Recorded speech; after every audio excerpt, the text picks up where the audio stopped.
Berikutnya untuk komponen yang lainnya, bagaimana cara mengalokasikan sumber daya di pasar tersebut.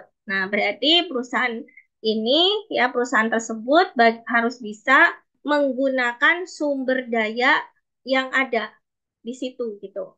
Ya, baik untuk lini produknya atau secara lini geografinya gitu. Nah, itu ada beberapa contoh ya. Perusahaan-perusahaan yang bisa maksudnya yang mengalokasikan sumber dayanya itu atau menggunakan sumber dayanya itu berdasarkan lini produk ya. Misalkan Daimler, tahu kan merek Daimler itu dia perusahaan otomotif ya. Nah, sebagian besar produksinya itu di Jerman ya, produksinya di Jerman sebagian besar gitu. Kemudian, kenapa di Jerman ya? Karena memang lini produknya itu ada di Jerman, produk intinya gitu. Ya, bahan bahan bakunya, yang komponen-komponennya gitu ya, perakitannya itu semua ada di Jerman gitu. Jadi dia tidak menemukan di negara lain yang lebih lebih efisien, yang lebih ini gitu ya.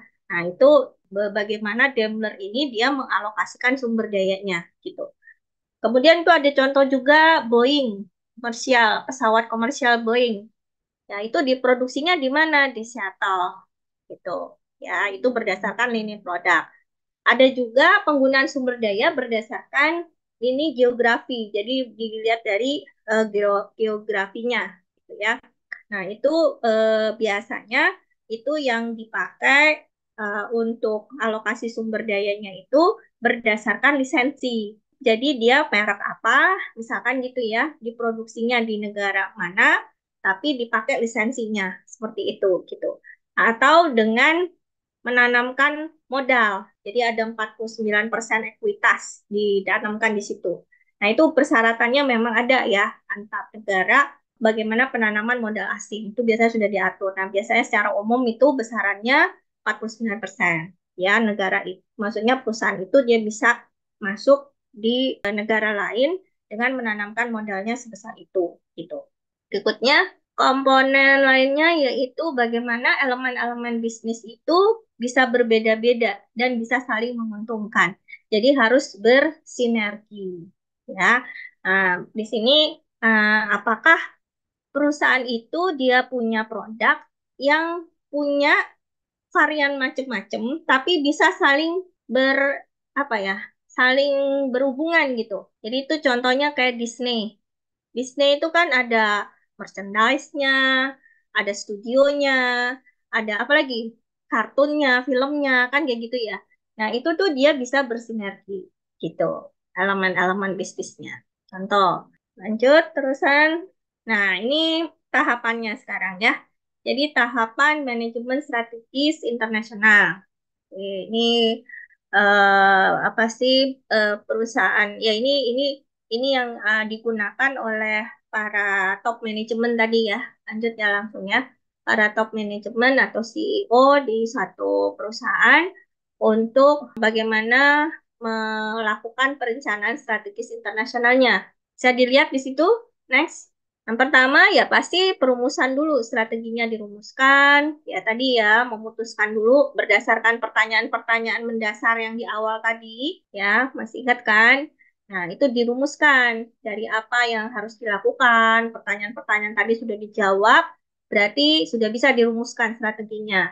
Ya sudah bisa ditetapkan tujuan dan rencana strategisnya gitu dan mengembangkan, kemudian disempurnakan dan disetujui gitu ya, pasar mana yang akan dimasukin, terus bagaimana cara terbaik untuk bersaing gitu. Nah, itu sudah dirumuskan yang pertama tahapnya. Yang kedua, baru tahap implementasi. Jadi, ketika sudah strateginya sudah ada, sudah dirumuskan, ya dilaksanakanlah strateginya. Nah, itu ya harus betul-betul gitu ya dilakukan. Jadi jangan nggak dilakukan. Lalu bagaimana untuk mencapai strategi gitu, ada juga taktik yang perlu dilakukan gitu. Artinya apa? Strategi itu kan sifatnya jangka panjang. Tetapi ketika menjalankan strategi itu perlu ada taktik gitu, perlu ada apa ya, trik-trik lah istilahnya gitu ya. Untuk bisa mencapai strategi itu lebih cepat ya, taktik-taktiknya gitu.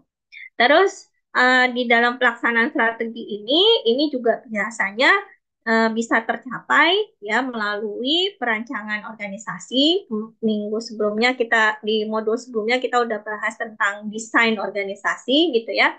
Pekerjaannya, maksudnya job list-nya si karyawannya, ya sistem pada prosesnya dan juga pengendaliannya ya. Nah, itu pada saat pelaksanaan strategi. Itu bagaimana itu bisa dilakukan, itu akan bisa memudahkan strategi itu bisa tercapai. Oke, next lagi. Nah, ini tingkatannya. Strategi itu kalau kita bicara strategi baik strategi perusahaan lokal maupun perusahaan internasional sebenarnya dibagi menjadi 3 tingkatan.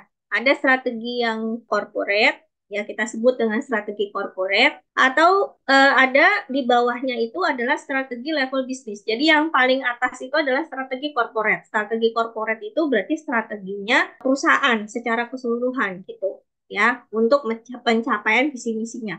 Nah, untuk bisa mencapai ini gitu ya, tentu harus didukung oleh strategi yang ada di level bawahnya, yaitu level bisnis gitu. Bisnis level strategi. Nah, di level bisnis ini juga akan berhasil kalau ada strategi di bawahnya lagi yang harus dijalankan, yaitu strategi level fungsional. Nah, sekarang kita bisa lihat ya satu persatu. Coba berikutnya. Di slide berikutnya, untuk strategi corporate, strategi korporasi ini itu ada di dalamnya strategi bisnis tunggal, strategi diversifikasi yang terkait dengan bisnis inti perusahaan, dan ada strategi diversifikasi yang tidak terkait dengan bisnis inti perusahaan. Jadi perusahaan harus menentukan perusahaan itu dia punya bisnisnya tunggal atau diversifikasi, misalkan gitu. Nah, diversifikasi itu ada dua. Ada yang diversifikasinya terkait dengan bisnis intinya, ada yang tidak terkait gitu. Nah, ini harus ditentukan gitu. Dan itu yang menentukan adalah di level strategi corporate. Jadi top-top manajemennya yang harus menentukan. Kalau dia strategi bisnis tunggal, berarti perusahaan itu bergantung ke satu bisnis ya, atau ke satu produk, atau ke satu layanan untuk semua penghasilan atau pendapatan yang akan diperoleh dari strategi ini. Jadi si perusahaan ini dia hanya fokus ke sumber daya dan keahlian di satu produk saja atau satu layanan saja. Itu kalau strategi bisnis tunggal. Tapi kalau yang diversifikasi berarti perusahaan itu dia bisa beroperasi di beberapa yang berbeda, industri yang berbeda atau pasar yang berbeda gitu ya. Tapi di sini perusahaan itu bisa meningkatkan kompetensi yang unik di satu pasar untuk memperkuat daya saingnya. Artinya gini, dia bisa memproduksi satu produk lain, tapi produk itu bisa memperkuat bisnis intinya. Si perusahaan ini dia untuk bisa memperkuat produk intinya misalkan apa di bidang otomotif, tapi dia bisa memproduksi, maksudnya dia bisa punya produk lain atau di bidang jasa, misalkan jasa transportasi gitu ya. Nah, itu bisa memperkuat bisnis intinya. Contohnya seperti itu. Lalu strategi diversifikasi yang tidak terkait dengan bisnis inti. Berarti di sini perusahaan itu dia beroperasi di beberapa industri dan pasar yang saling tidak terkait. Jadi beda-beda udah. Nah, ini mau seperti apa nih strateginya perusahaan tersebut gitu ya. Dan itu harus ditentukan di level strategi korporasi. Berikutnya, di bawahnya strategi korporasi itu kan ada strategi bisnis ya di level bisnis strategi.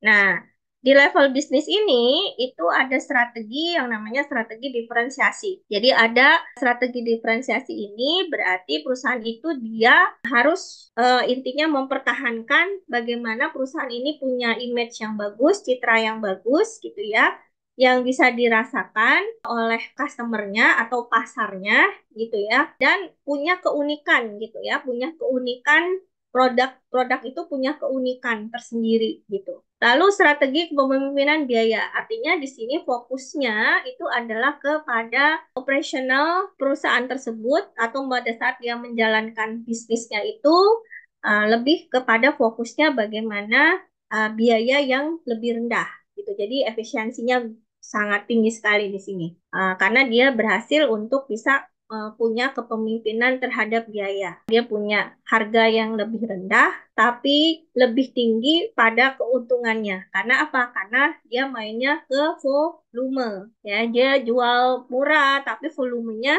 gila-gilaan gitu. Ya, terus strategi fokus. Nah, strategi fokus ini ya fokus kepada target di setiap jenis produk yang khusus untuk kelompok pelanggan tertentu. Jadi dia menyesuaikan dengan kebutuhan dari kelompok-kelompok konsumen. Misalkan apa? Produknya itu hanya untuk konsumen premium atau kelas-kelas atas gitu misalkan ya. Jadi itu hanya limited gitu. Ya, limited edition gitu berdasarkan selera atau juga berdasarkan etnis misalkan seperti itu. Lalu berikutnya level yang paling bawah itu adalah di strategi fungsional. Nah, kalau strategi fungsional ya ini strategi berdasarkan fungsi-fungsi bisnis ya, fungsi-fungsi yang ada di dalam bisnis perusahaan gitu. Ada strategi keuangan, strategi pemasaran, operasionalnya, ya strategi SDM-nya, lalu strategi R&D-nya gitu. Jadi berdasarkan di level bisnis apa fungsi bisnisnya. Ya, yang pasti kalau strategi keuangan tentu orang keuangan dari perusahaan itu ya dia pasti akan mempertimbangkan bagaimana kebijakan terhadap investasinya, risiko-risiko yang terjadi gitu ya. Lalu bagaimana struktur permodalannya dan seterusnya. Kalau pemasarannya ya berarti bagaimana distribusinya, penjualannya gitu ya, marketing mix-nya gitu, bauran pemasarannya dan sebagainya gitu ya, 4P, 7P gitu. Nah, itu dipikirin semua tuh di dalam strategi pemasaran. Lalu strategi operasionalnya ya berkaitan dengan bagaimana isu-isu seperti mengalokasikan tadi ya, lokasi pabriknya, sumber dayanya, ya, tata letaknya dan seterusnya ya. SDM ya berarti fokus ke bagaimana pemenuhan terhadap sumber daya yang akan digunakan sumber daya manusianya gitu ya. Jadi proses rekrutnya, terus dilatihnya nanti di mana, dikasih trainingnya seperti apa, lalu bagaimana monitoringnya gitu ya. Dan strategi R&D berarti ini lebih ke arah bagaimana perusahaan ini dia mengembangkan gitu, menciptakan produk-produk baru, inovasi baru gitu. Oke, sudah selesai kah sampai di sini? Nah, ini tugasnya. Jadi tolong diselesaikan ya untuk kasus Toyota. Dibuat individu aja gitu. Nanti bisa belajar di sini juga bisa lebih paham lagi ya. Nanti bisa kita tahu dari situ kasus Toyota ini strategi apa nih yang dia gunakan gitu loh, strategi bisnisnya. Seperti itu. Ada yang mau ditanyakan sampai di sini? Jelas, Bu. Oke ya. Jelas, Bu. Untuk presensinya bisa tolong dilengkapin di grup seperti biasa. Baik, sampai di sini dulu. Kita ketemu lagi di pertemuan berikutnya. Terima kasih semuanya. Assalamualaikum warahmatullahi wabarakatuh. Waalaikumsalam. Waalaikumsalam warahmatullahi wabarakatuh. Terima kasih, Bu.